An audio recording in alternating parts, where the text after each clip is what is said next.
Barry Island, the home of TV smash hit Gavin and Stacey and gangs of seagulls just waiting to steal your chips. Some say it's a tired seaside resort, while others swear it's one of Wales's best seaside spots. But what's the truth? Come and take a walk along the Barry Island seafront and you can decide whether you love it or loathe it.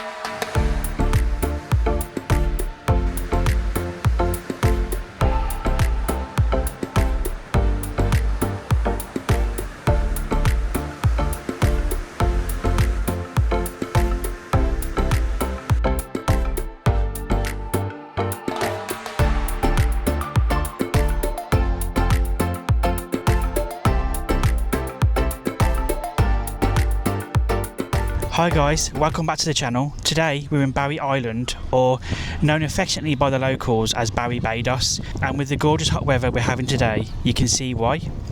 I was really surprised the first time I came to find out that Barry Island isn't actually an island at all. In fact, it hasn't been an island since the 1800s when it was a separate island, but during the Industrial Revolution they constructed docks and a railway linking it permanently to the town of Barry, and during this time it became the largest coal exporter in the world. These days you can drive here or catch the train and the name Barry Island has stuck. The train station is pretty much right on the seafront. It's less than a minute's walk to the beach and the train takes about 25 minutes from Cardiff. If you're driving, there's two large car parks, but because Barry gets super busy during hot days, there's not enough space to get here early. And also the local council has just announced there will no longer be free parking at Barry except if you're a blue badge holder.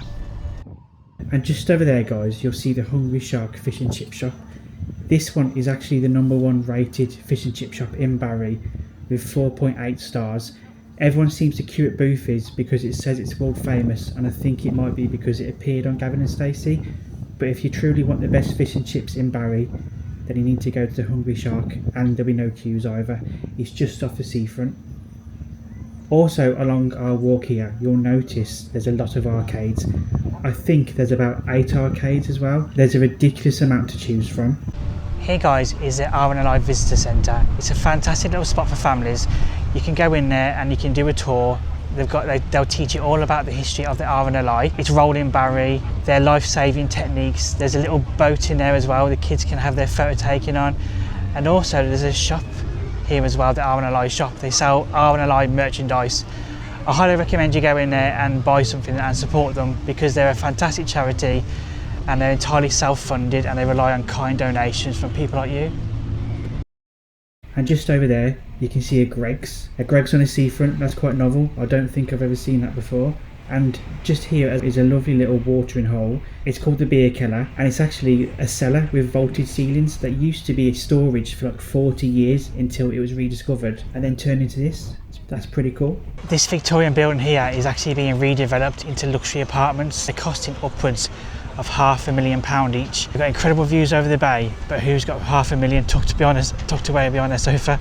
They do look incredible though. They're called Elysium, and in front of us is Pirates Cove. Again, another pirate-themed adventure golf. You'll see these a lot on my channel. It seems every seaside has them. You can see aerospace in full swing there. I wouldn't have the guts to go on that. Absolutely crazy. Over there is Fry's Point, and on Fry's Point is a bench which actually featured in the show Gavin and Stacey. The cast sat on the bench and were looking over the sea and over the views of Whitmore Bay. The bench wasn't actually a permanent feature, so tourists would come looking for the bench and there wasn't one. So the council, the Vale of Glamorgan Council, had to actually install one for the tourists. And just over Fry's Point as well is Cardiff Airport. For some reason it's called Cardiff Airport, but it's not actually in Cardiff, which is about 20 minutes away from here. It's actually on a flight path, so you can see the planes flying over Fry's Point and onto Cardiff Airport. And going to the end of Fry's Point actually gives you amazing views of the Bristol Channel, which actually has the second highest tidal range in the world, which is only second to the Bay of Fundy in Canada. The tide moves in and out very fast here, so you have to be really careful. And unlike over the water in Weston-super-Mare and Minehead, the tide doesn't go too far out here in Barry. It's completely safe to walk all the way out. I mean, look, the tide's all the way out at this point, and there's no mud flats, so you're perfectly safe to walk to the edge, just like people are enjoying their paddling. When people think of Barry Island, the first thing that comes to mind, apart from Gavin and Stacey, are these iconic shelters, the east and west ones. And they've been standing here for 102 years. You can just imagine the changes they've seen over the years. It's absolutely incredible. And they'll be here long after we're gone as well. On your left is Zio's Gelateria. This is a really fantastic ice cream shop. They sell all your different flavours, apple crumbles, chocolate, unicorn, biscoff, honeycomb, and they're amazing. I highly recommend them. I've eaten here a few times, they're fantastic. We've got the beach shop here. So they sell sticks of rock, crocs, rock pool nets, all your beach goods you could possibly want. And on your left you've got Nessa's Amusement. So again, fans of Gavin and Stacey will know this is where Nessa worked. What does that sign say? Peidiwch â chyffordd ar Pereira or sling your hook or I'll break your face. It's a cool little arcade. And also this year, I think this is new, they got Nessa Scoops, which is a new ice cream shop.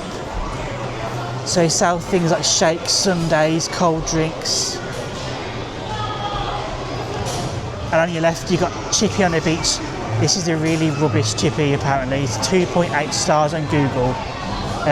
You've got Boofy's here. Look at the queues for Boofy's. Boofy's is always a popular choice, and so is O'Shea's. But as I was saying earlier, the best chippy is actually the Hungry Shark. You've got Marco's Cafe here on our left-hand side. Again, it's another landmark in Barry, really popular because of the show. This is where Stacey worked, so it features prominently in the show. You can come and have your photo taken. It's busy, come rain or shine. In the winter, even when it's snowing, you'll still see people in there. You've got a little fairground here as well for the smaller kids. You've got the big kids and the adults using the pleasure park, and this little fairground means the little kids haven't got to miss out. You've got a tiny little roller coaster, a carousel, all sorts. So this promenade is approximately 1 mile long. It's a crescent-shaped bay, which makes it really safe for swimming. It's got beautiful fine golden sand, and it's actually ploughed by a tractor during the summer months as well, so you can come down and you know Barry Island's going to be a really beautiful clean beach for the kids to play on. It's lifeguarded during the summer months as well. As you can see, the lifeguards are out there patrolling at the moment. It's not dog friendly between May and September, but as I was saying earlier, you can go to Jackson's or Watchtower Bay and that's dog friendly all year round. We'll head to Jackson's in a short while. Barry Island's not short of places to eat. You got your chippies, you can buy burgers. So you got Giovanni's on the prom here. They do food, snacks, beach goods, basically a one-stop shop. Over there you can see the rolling hills of North Somerset, and you can see the nuclear power station Hinkley Point. On really clear days you can see the Minehead Butlins Pavilion. You can see a plane there coming into land. Look, I was saying, it's a great place if you're a plane spotter. If you love seaside towns and holiday parks and calm walking tours, then why not subscribe and join me weekly as we explore the UK, and we can do it together.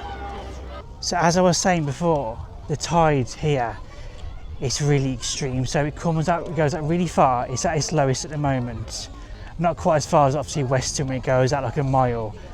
But when it does come in, it comes up all the way to this wall. And even during storms, it comes up splashing over the sides. It's quite an experience. You've got Bay 5 Coffee House here, and it looks a bit worse for wear, to be honest with you. It's a bit of a mess. It's a shame. They're working so hard to make Barry Island really nice, and this is just an absolute eyesore. I think these yucca plants are a really nice feature on the island. It actually gives it like a nice tropical feel. There's plenty of seating about. Barry Island is actually wheelchair friendly as well, so if you've got mobility issues, you can also rent a beach wheelchair or hire a beach wheelchair. You just have to ring the local council. It's completely free. It's so hot, guys. It's absolutely gorgeous today. The sea looks absolutely stunning. This bridge, if you go up there, that's where you can find the car park, one of the car parks. So if you come in and you park up the top, you can come down this bridge and it'll connect you straight to the beach. And just up there on the left as well, on the hill, is a Victorian toilet block. That toilet block has been an absolute eyesore on Barry Island's seafront for decades, and they're finally developing it. They've been promising to develop it since before COVID, and then COVID delayed it, and now 5 years later they're finally working on it. They've put the scaffolding up and it's going to be converted into a cafe, several restaurants with a roof terrace and the most gorgeous sea views as well. This is the East Promenade and there's nothing really here. They do have some park runs and charity events here during the summer months as well, but there's no slots or anything down here. This is the much more quieter side of Barry. These are the famous Barry Island beach huts. They cost, I think it's £40 for the large ones a day and £20 for the smaller ones. The large ones actually have a running water supply, whereas the smaller ones don't. There's an awesome little climbing wall on the seafront here as well. I've never seen that on a seafront before. Let me know in the comments if you've ever seen one anywhere else. It's brilliant. It says Barry on it, and in Welsh and in English. And just over there is Jackson's Bay. We'll head there in just a second. As we walk over to Jackson's Bay, you'll have to walk around Now's Point. Now's Point used to be the home to the UK's smallest butlins. It opened in 1966 and Barry's popularity as a popular seaside resort soared once again.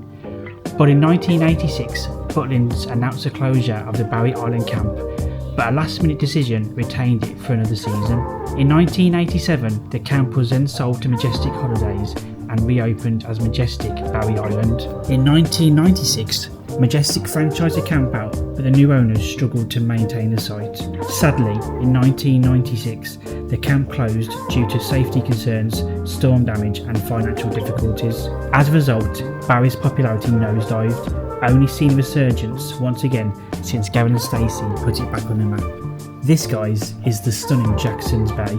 It's a 10-minute walk around the point, and because of this, it's much more popular with locals and dog owners. It's the perfect place to escape the crowds on busy days, and you have to be very mindful of these imposing cliffs as they are prone to rock falls. We're now going to pop to the fair. I'll see you over there.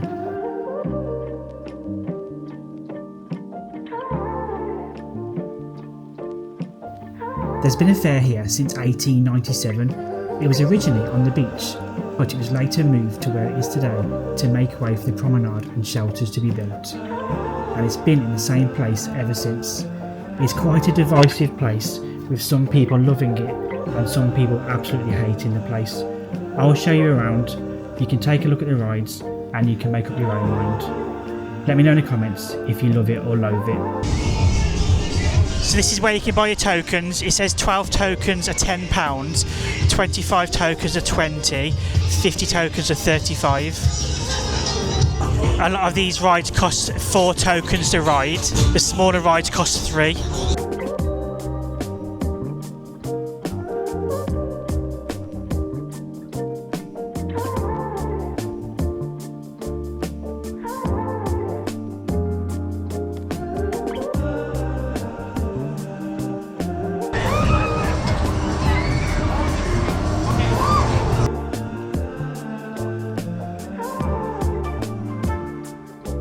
If you enjoyed this video, you can watch some more Welsh videos just here. Please consider liking and subscribing, and I'll catch you in the next one next week. Take care.